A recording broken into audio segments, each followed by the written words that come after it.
Yo, what's good, everybody? Thanks for checking out episode number 2 of the Unlimited Characters podcast with your boy Entertainment. Thanks for stopping in. For those of you that checked out the first episode, appreciate it. Thanks for taking some time out of your day. Anybody that's liking any of my shorts, anything like that, I really appreciate it.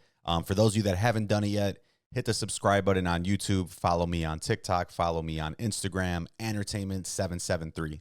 But last episode, talked about a bunch of sports, talked about women's basketball, NCAA tournament for them, talked about the Bulls, talked about the Cubs, talked about UFC, talked about a lot of sports. But today, going to shift the focus, just going to talk about some random fun topics that are out there that I've been looking at kind of like on the internet or Twitter and just kind of hearing about in the internet world. As well as just different stuff that people send, online and seeing things like that. But the first thing, which is actually this Monday, if you're not aware, Monday, April 8th, there's going to be a total eclipse over North America for the first time since 2017. So let me see. I think I got a little map pulled up. So yeah, this is going to be the path that it takes. It's going to be starting at least in the U.S. from Texas, going pretty much all the way up through Maine. But, I mean, I'm not a scientist. I'm not an astrologist. I don't know anything about that. But the fun part are just all of the conspiracy theories, all of the ideas that people have. And you know how the internet goes. As soon as something happens and somebody gets a ring of it, everybody just starts putting all that stuff out. But there's some interesting stuff kind of coming out of it. And it sounds cool, If you have a big giant sandwich and you're hanging out with your friends and you talk about some of these, you'll definitely get lost in the sauce. I know there's a few times where I got stuck on like a YouTube short or like a reel and I'm just like, wow, I'm convinced something's going down. The total eclipse. Something's going down. I'm prepared. Went and bought like 80 bottles of water at Costco. You never know. But a little bit about it. I pulled like a quick article online just to get a summary of exactly what it is, just to give those of you that don't know what's going on with the eclipse on Monday, give you guys a background of some of these cool little, like, I guess you would say conspiracy theories that are out there. So this one is from some dude named Michael Snyder. And I found this like on some random Chamber of Commerce website. So shout out to this Chamber of Commerce that just has this random dude's story on here. You know that whoever's running the Chamber of Commerce is deep in like Reddit, maybe on 4chan. They're probably out there believing in some stuff. And I guarantee you nobody in that village or city even knows that got posted on their Chamber of Commerce. But shout out to that Chamber of Commerce. So the dude, Michael Snyder, I don't think he's affiliated with the Chamber of Commerce, but he wrote this article that I got some of this information from. He pretty much talks about how there's a ton of like, he calls them coincidences that are going to be taking place in April 2024, which, let me check my clock. We're in April already, the 4th. Eclipse is on Monday. So he talks about essentially there's 7 specific locations that are named Nineveh, which just happen to fall within the path of the Great American Eclipse. So he says there's 7 locations that are called Nineveh, and that the solar eclipse is going to pass through all 7 of these during what they're calling the Great American Eclipse. So you could see where to go right here. This is the path. So he's saying that there's 7 cities that have the name Nineveh in them and that we're going to be passing through them. So he talks about those. They also talk about back in 2017, there was another Great American Eclipse that made some different headlines. And that one was called the 7 Salem Eclipse. So people are calling this one the Nineveh Eclipse or some type of version of that. And back in 2017, there was the 7 Salem Eclipse. So they called it that because it passed through 7 different cities that had the name Salem in them. Salem, Oregon, Salem, Idaho, Wyoming, Nebraska, Missouri, Kentucky, South Carolina. So that eclipse passed through and it was like this way. So the opposite way of the map that I just showed. And then something they threw in here that just adds to the conspiracy is Salem is short for Jerusalem, which is why so many early Americans chose that name for their communities. So they're trying to add a little lore in there. So now the second Great American Eclipse, which is going to be on Monday, that's passing through Nineveh. So that's, let's see, 1, 2, 3, 4, 5, 6, 7 different Ninevehs. Nineveh in Texas, in Missouri, in Indiana, in Ohio, Pennsylvania, Virginia, New York. And, you know, is that just another coincidence?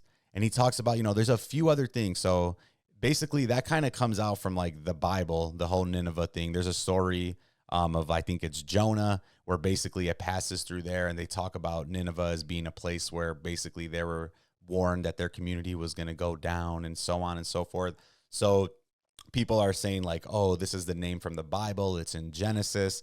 The eclipse is passing through. And, you know, people are tying everything else together, the presidential election, blah, blah, blah. So I don't know if people really think it's like a natural phenomenon, or maybe it's something that's going to be like some stage type of thing. But I don't know. I don't think anything's going to probably happen, but it's fun to see these. And then it kind of got into a lot of other stuff. You know, people are worried, like online, a lot of people started saying, oh, all of the hotels are booked. They're telling people to stay home. So I took a little bit of a deeper dive into that too. And, you know, it started to make sense. These towns were a lot of the total eclipse. So that means, you know, when the sun covers up like the entire, or the moon covers up the entire sun. So when that happens, that's where the total eclipse is. So I guess there's a lot of people that are really into that. They try to stay along places that are going to be in that eclipse. There's like an Airbnb map that I saw where pretty much that whole strip of where the solar eclipse is going to pass is all rented out. People can't find anywhere to stay. So, you know, it started to make more sense when there's people saying stay home, everything's overcrowded. It's just because there's a lot more people going into some of these places. But that's the logical thinking. But we're not here to be logical. We're here to be on the dark side. It's late Thursday. This is going to be coming out on Friday. But right now, you know, sun's down, conspiracies are out. That's the way it goes. But here's some of the other coincidences that this Snyder dude talks about. So in late April, so the same month, there's going to be billions of 13-year cicadas and billions of 17-year cicadas that are going to be coming out for the first time since, get this, Thomas Jefferson was president. So this spring, these two different, they call them broads, which is kind of raw. So I kept it in there. I was going to look up what it meant, but we're just going to free it. Broads, I'm assuming, are like whatever you call a group of cicadas. But you know how raw that is? Like, yo, we got two different broads. We're a couple of billies, couple billions. We're the 13 years or the 17 years. Seems there's going to be some type of like high school show off here. But they're both coming out from underground. It says it's the first time that they both are like in a synchronized coming out since 1803.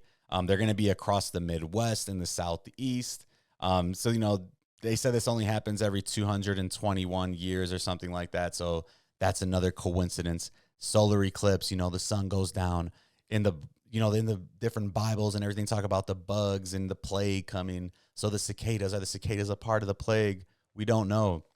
But another part that adds to it, because I mentioned earlier, solar eclipse is passing through Illinois, is that basically there's these two different broads. You got, they call them Broad 13.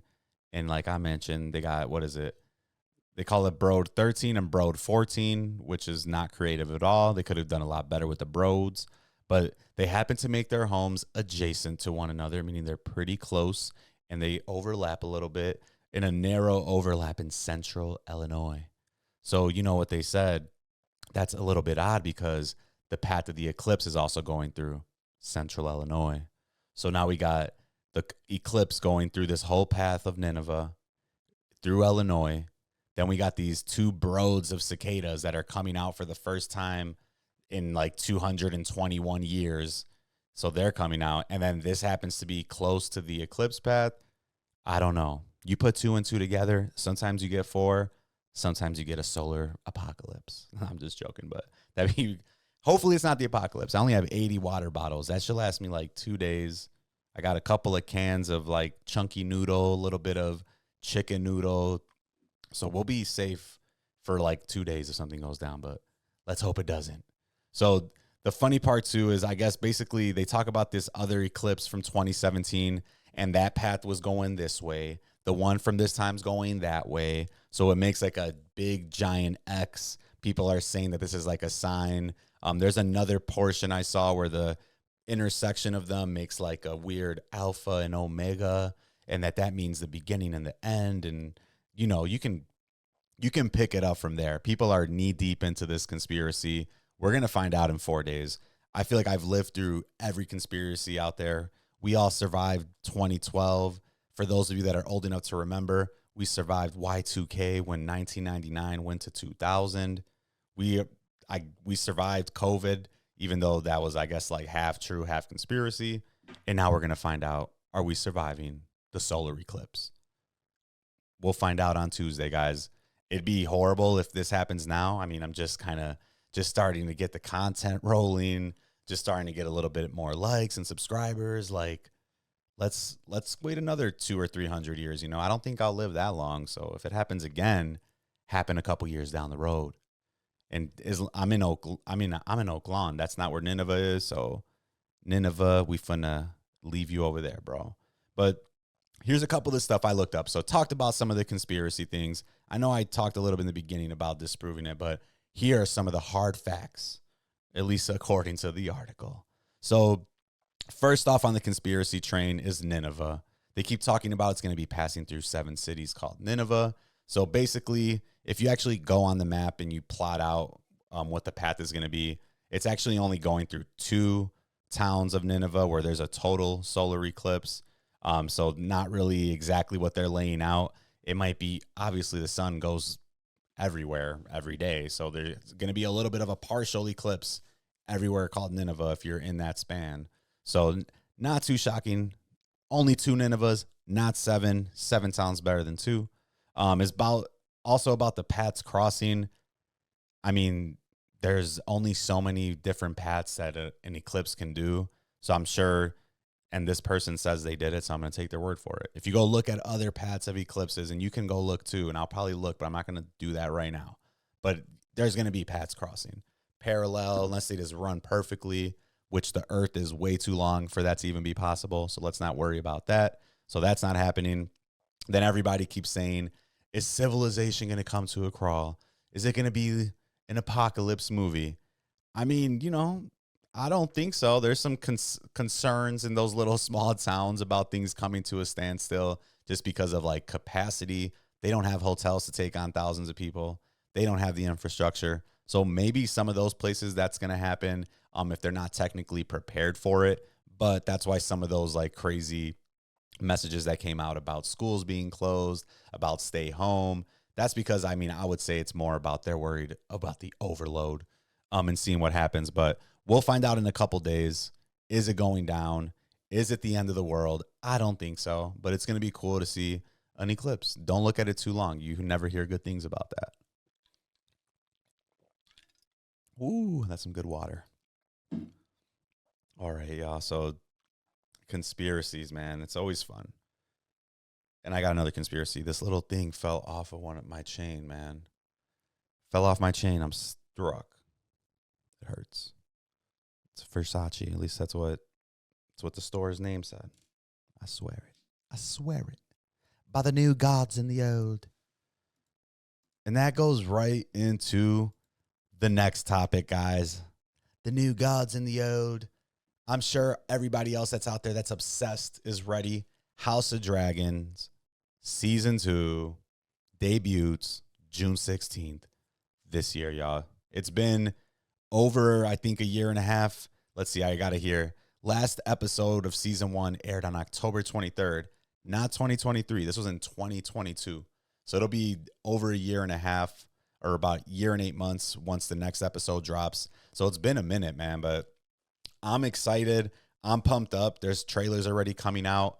They did like a dual trailer. So they did one for House Black, one for basically like House Green. And it's not even House Black. It's just the black versus the green. And you got to go check it out. Right now, if you haven't gone to seen the trailers for them, hit the pause button, open up another tab, and tap into the trailers because they're both dope. You got to get in there. You got to see what they're like. It's kind of basically dropping and laying the groundwork for the civil war that's about to take place. You got basically sides choosing between Alicent Hightower. You got Princess Rhaenyra Targaryen. And come on, guys. If you're not tuned into House of the Dragon, Game of Thrones prequel, what are you doing? Go on Max right now. Watch it. Go watch all of Game of Thrones. I'm rewatching it right now. I can do well until I get to the end. It gets a little bit tough, but whatever. So they filmed it throughout pretty much all of last summer.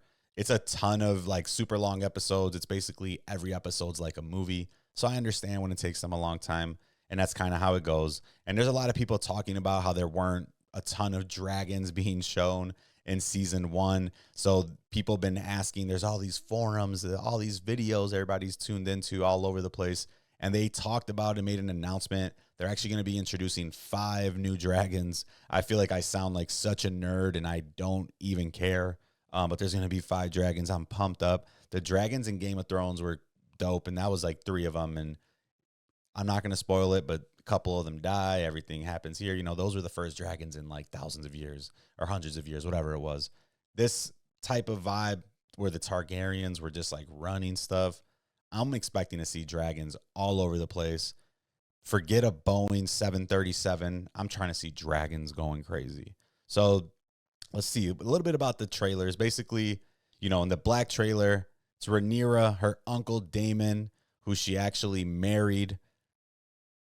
Weird, but it's just, it's a made up universe, whatever. And if you watch the show, it kind of makes sense. I guess actually it makes sense because they talk about that all the time. I guess royal people used to do that type of thing, Let's keep the bloodline cleansed. Let's keep everything pure. So that's why they intermingle amongst each other and things end up not so good. But to go back, it's Rhaenyra, her uncle, that's Daemon. They are going to face off in the civil war, basically, against the newly crowned king, who's Aegon II, and that's Rhaenyra, her half-brother. So she's about to go to war with her half-brother, and they're going with House Valyrian. Those are pretty much the group in the House of the Dragon where they have like the entire navy. They got boats up the yin yang. They got everything. So they're teaming up with them, and they're referred to as the Blacks since that's the house colors that they have. Everything's all black.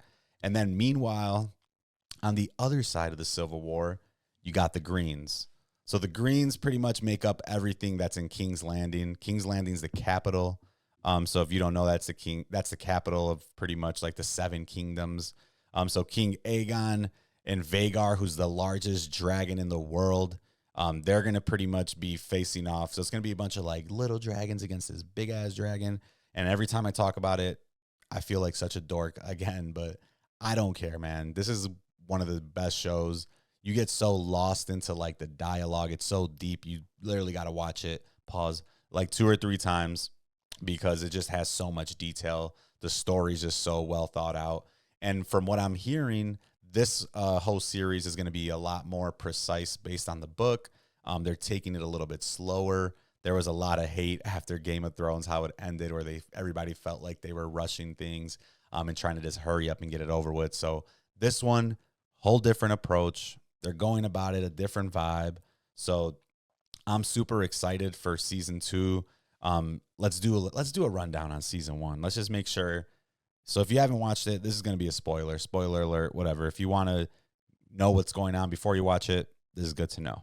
So basically, this is like the entertainment rundown version, unlimited characters, quick synopsis of exactly what happened in season 1. So season 1, Rhaenyra is named the heir. All right, let me backtrack. Season 2 is going to be the Civil War. All right. So obviously in a Civil War, 2 sides. I got to stop hitting this microphone. Jeebus. So obviously in a Civil War, let's see. Hold up. There we go. I got to get this right. Camera is like messing with me over here. I keep seeing myself and it's throwing me off. Had to minimize that. Alrighty. So let's start from the beginning here. Going to do the recap of season 1. Obviously season 2, like I mentioned, season 2 is the Civil War. So in a Civil War, you obviously need 2 sides that used to be one, break up, they're going to fight and be 2 different sides. So Rhaenyra, she gets named the heir by Viserys. Viserys was her dad. Alicent, who is Rhaenyra's best friend, ends up marrying her dad. So Rhaenyra, Alicent, best friends. Viserys, her dad. Her best friend marries her dad. So this girl's best friend marries her dad. Super weird. her dad and Alicent. So Viserys and Alicent, they have a baby. His name is Prince Aegon. Otto, who's Alicent's dad, creepy dude, all about power. He pretty much, puts it in her mind that she's the one that has to marry him. So Otto, who's the hand of the king, the king's right hand man, he sends a spy to go follow Rhaenyra and Daemon, who's her uncle. So by now, like I mentioned, they're married. But back in season 1, pretty much Daemon takes out Rhaenyra. They're going through the city. He's like, I'm going to take you out and show you what the city's like, which sounds funny as hell. But he does. They're all cloaked up. They go. They're like at a brothel. Nothing really ends up happening for them. But rumors start. Everyone says that Rhaenyra and Daemon were together. So, he's pleading his case, or not him. Rhaenyra's denying it. She's saying nothing happened. Daemon actually pretty much leans in and says, yeah, it did happen, just because that's kind of who he is. He's pretty much a troublemaker. But Alicent, she's pleading for Rhaenyra. She keeps kind of saying, they call it a maiden, which means that she's never had sex. She's like, Rhaenyra's still a maiden. She's still a maiden, I swear it. So she keeps going that. Viserys kind of starts to see what's going on. Or Viserys, he removes Otto as the hand of the king. And he pretty much tells Rhaenyra, you got to get out of here. You're going to marry someone else. Everyone thinks you love your uncle. So let's change that up. So he ends up getting her to marry someone else. He makes her take, like, they call it, what do they call it here? The Grand Meister. I think it's like milk of the poppy. Oh, no, it's a moon tea. So they make her take a little drink because he doesn't believe that she didn't have sex with her uncle. So it's a contraceptive. So obviously he's like, I don't believe you. Take this. So he does that. Daemon then ends up murdering his wife. He's like, I'm going to come back. Rhaenyra, which ends up marrying this other guy, she ends up finding out that he's actually gay. And she's like, hey, it doesn't even matter. We don't even want to be married together. You have your everybody that you want. I'm going to have everybody that I want as my mistress. So that's pretty much what they go about doing. Everybody out there knows that that's what's going on. And it's kind of a big thing where everybody's talking about it. That, she's not really married to her husband. That's not really what's going on. Then from there, Alicent has a kid. She has a couple of kids, Aemon. They end up stealing Vhagar, who's the biggest dragon in all of the realm, and that gets everything for them. And then Rhaenyra and Daemon, they end up getting married in Valyrian wedding. And importantly in the show is Valyrian tradition allows for you to be married to multiple people. So pretty much in the eyes of everybody in their society, this like legitimizes what's going on between them. They can have kids. Their kids can become heirs, yada, yada, yada. So after that, Rhaenyra finally decides, I got to leave. I'm going to get out of here. Alicent visits her husband, who's Viserys, when he's pretty much dying. He's on the verge of dying. They're giving him like whatever medicine they used back then.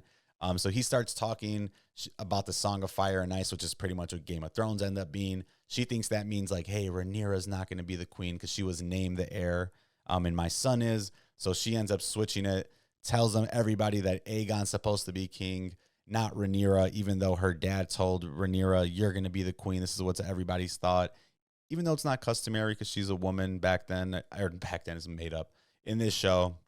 But they end up deciding, all right, this new Aegon guy is going to be the king. So forget him. It's pretty much her nephew, who's also her brother. It's a little weird, but yeah, that's what happens. So basically, Alicent convinces Aegon, like, yo, you're going to be the king. He doesn't want to. He's pretty much like a teenager at this point, wandering the city, doing whatever.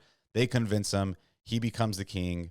They end up pretty much at the end trying to get them to come back, see what's going to happen. Is Rhaenyra going to accept her position as being like, not the queen? So they send Aemon to go over there, or Aemond.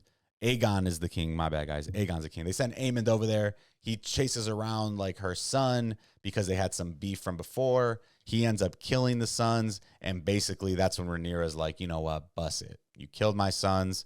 You don't want me to be queen. Nobody wants me to do what I want. No one listens to what my dad said. Civil war, ripping off. And it just starts from there. So, I mean, if you watch that first season, you see just her reaction at the end. She's furious. She's like ready to just explode. I mean, Damon's crazy. He's one of the best fighters in all of that season. So I'm excited to see how that is really going to play out. And I mean, it's going to be exciting. If you really, really do got to check it out, guys. I'm definitely going to have some videos, some reactions about it. And I really just can't wait. Ooh, I have a problem with this microphone. I feel like we're just boxing it out today. But yeah, man, Sunday, June 16th, 8 Central. I can't believe they already have that out there. And there has to be a season 3 right after. Alrighty. House of Dragons, y'all.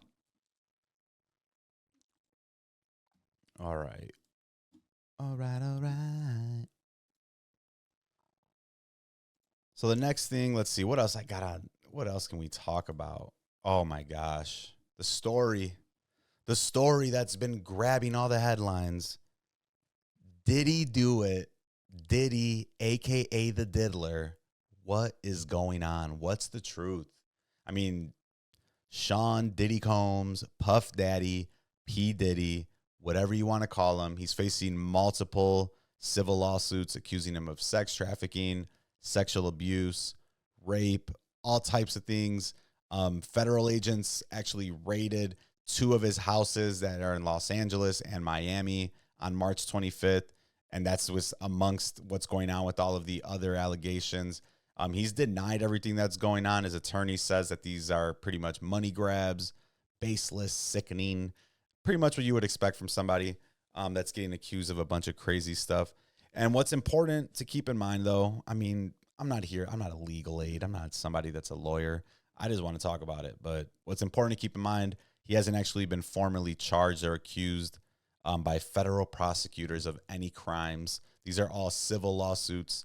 And the difference pretty much is in a crime, you can actually go to jail. Civil lawsuits, usually I think it says more about money and also how much they had to prove.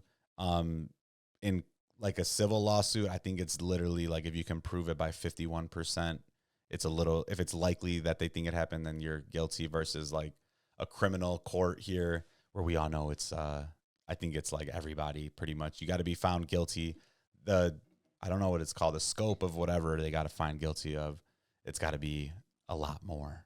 So it's a lot easier to win a civil lawsuit is what I'm saying, pretty much in the long run.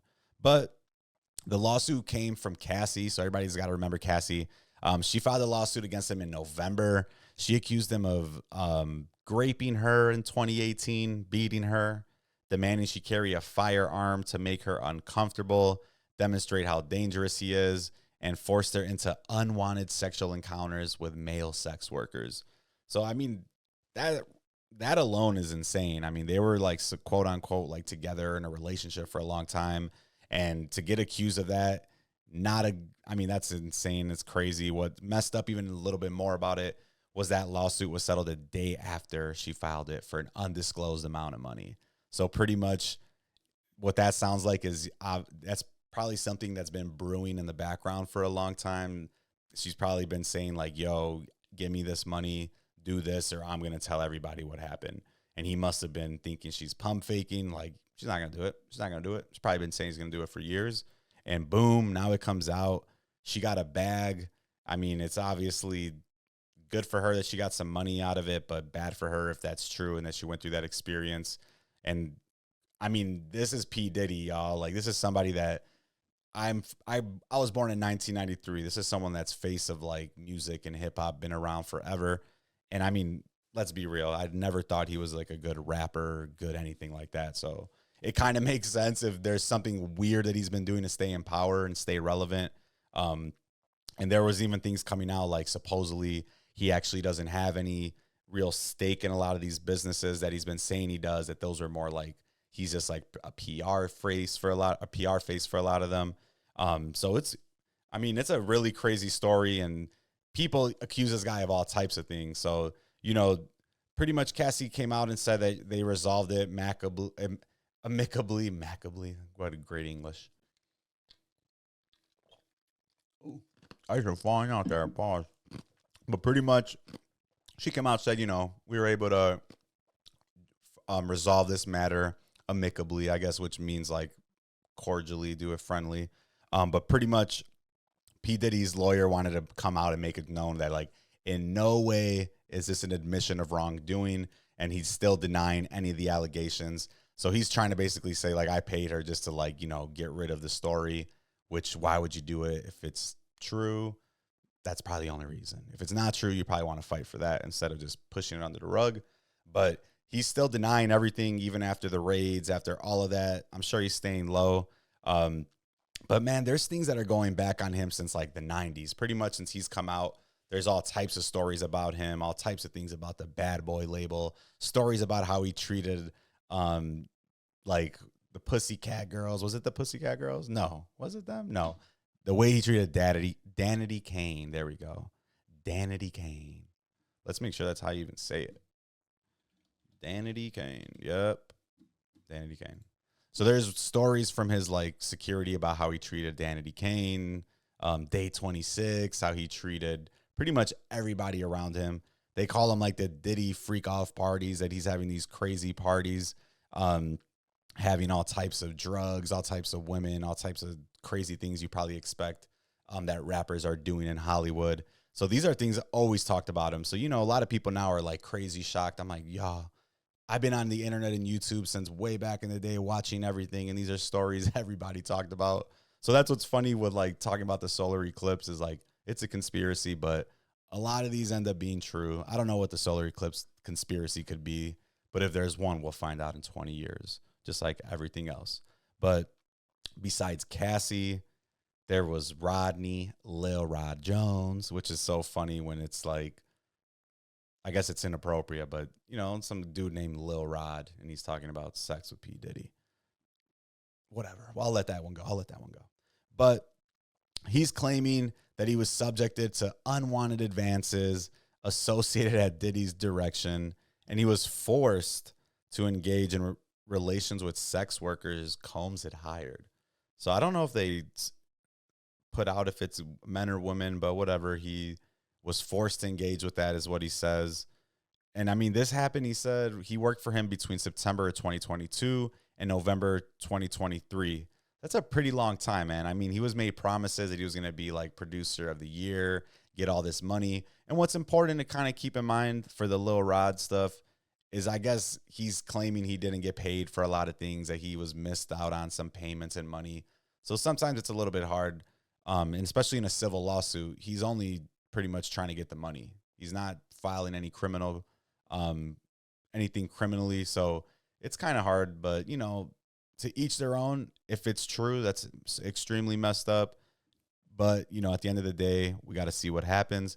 But he's claiming that this happened for over a year. He says there's video, audio evidence of pretty much P. Diddy and his whole staff engaging in a bunch of like illegal activities. He said that P. Diddy sent a woman on him like in a bathroom and that she was trying to throw herself at him. He said he had pretty much identified different women that they were like paying as like sex workers to be involved with different people in this whole thing. He even identified 50 Cent's ex-girlfriend and mother of his children, and 50 called him out right away like, yo, you little sex worker. He started talking about her. And it's crazy, man. And there's a lot. 50's working on like a documentary. So I even saw another conspiracy type of theory that, or an idea that like 50 Cent is kind of behind some of these lawsuits, that he's helping out some of these defendants because he's getting the inside scoop for the whole story. He's working on a documentary, which definitely going to have to check that out. I'm sure it'll be very interesting. 50 does it all. But that whole thing about even his, former girlfriend, his baby mama, that's insane. 50 is always talking shit about P. Diddy. There's a bunch of videos of him calling him out, calling him sus. You got to see the video of P. Diddy and telling Fabulous why doesn't he want to party with him. P. Diddy, questionable, man. No one cares what you do in the privacy of your own room, but it's just insane when you hear these background stories, where he's forcing people to do stuff, lacing people's drinks, giving people different drugs, just shit that, nobody should be doing. Adults can do whatever they want. If you're consenting, if you want to do drugs, if you want to swing from a balcony and, I don't know, land in your pool, land on some girl, do whatever you want. I don't care. But when you're starting to force people doing all that crazy shit, obviously it sounds like he's trying to blackmail people. That's what a lot of it sounds like. And, you can't put it past them. They're calling him like the Jeff Epstein of pretty much the hip hop industry, that this dude's got dirt on everybody. And a lot of people are saying that these raids of his house actually weren't even to act, he's not even getting arrested. So that's what kind of doesn't make that much sense. But that they're kind of there to get evidence to make sure that that doesn't get out. So that makes sense to me.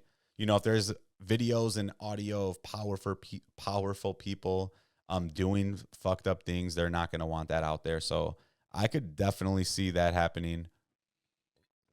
And I'm all with it. I'm all with the conspiracy vibes, y'all. Like, how could you not be? They all almost come true, especially with the internet now. Like, everything you look up, there's always something in the background. And look at that conspiracy as we speak, y'all. Siri is listening.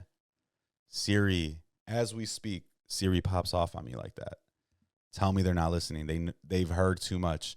Solar Eclipse, I talked about that first. They're not happy. Now we're going into the Diddler, and Siri's checking in on me. Siri, I'm sorry. Maybe they'll forgive me now. My FBI agent doing overtime ever since I dropped the channel. He's probably pissed off. But yeah, man, they're talking about everything that he did. I mean, they're saying he hosted sex trafficking parties, which I guess I heard, if you haven't checked out the channel, End of Sentence, go check that out on YouTube. It's who is it? Jake does I can't think of his last name right now. I forgot what it is. But it's this dude, YouTube channel, End of Sentence. He does like recaps on different cases and things like that going on through hip hop. And he was talking about how basically back in the day you could get charged for being like a pimp or bringing women. And now they've just pretty much labeled that as sex trafficking. So he was bringing underage women, supposedly illegal drugs. And pretty much they're implying that like record label executives were looking the other way because they were getting access to all the celebrities, getting dirt on them. There was like on the paperwork for the trial, it says that there's like an unnamed hip hop artist from Philadelphia and a R&B artist that sang at the Super Bowl. So right off that, people are like, it's Meek Mill, it's Usher. Everyone just starts going in. There's like audio being dropped that supposedly this is Meek Mill and P. Diddy. It wasn't. At least that's what it was said to be proved by. But man, everything just starts to come out. So I'm sure we're going to see what happens. Maybe that's what's going to happen on the solar eclipse. Maybe we're thinking all this crazy stuff. Maybe it's just the true story of the Diddler will be finally exposed. Please try again. Look at that, y'all. What is going on? Siri is on one. Damn. They don't want me talking about it, y'all. It was probably when I said referee Wepstein. I feel like they're tapped after that. But yeah, whoa, now I feel like I got to watch out. Now I feel like I got to be careful out here. But there's all types of stuff, man. The Meek Mill rumors with P. Diddy, the Usher ones. And then there's videos because Usher was with him when he was young. Even Justin Bieber stories. And they're taking videos of like Odell Beckham. And it's all over the place, y'all. If you haven't, just go on to X, go on to Twitter, search the P. Diddy conspiracy or P. Diddy rumors, and you're going to find everything you could ever think of. Then there's even a video of like in the movie Get Him to the Greek where he's like literally doing what they're accusing him of. He's telling dude to like hide these drugs in your ass, put this in your ass. That's a great hiding spot. He's telling one of the girls to go after the guy. So it's kind of messed up. It seems like it's one of those things that's just been hiding like in plain sight where everybody knows that it's that Diddy the Diddler's out there. You got to hide, run, hide your kids, hide your wife. The Diddler's out. Everyone knows. And now I guess everybody really knows. So we're going to find out if it's true or not. People even link them to like Biggie and Tupac's death. That's probably likely just based on some of the circumstantial conspiratorial YouTube evidence that I've been accumulating. So don't take my word for it, but craziness going on. What else can you expect? What's going to happen with the solar eclipse? Is the world going to end? Are we going to have internet service? I hope so. I just started the channel. I want to make sure that it's working. But we'll see. So find out. I'm going to have we're all gonna find out together. So we'll find out by the next episode of the Unlimited Characters podcast. We'll know, did the solar eclipse take us all out? Maybe we'll find out if the Diddler's really been diddling, and maybe we'll get some new House of the Dragon content. We'll find out. Thanks for checking out the second episode of Unlimited Characters. Stay tuned for the next one, baby. Take it easy. Sayonara.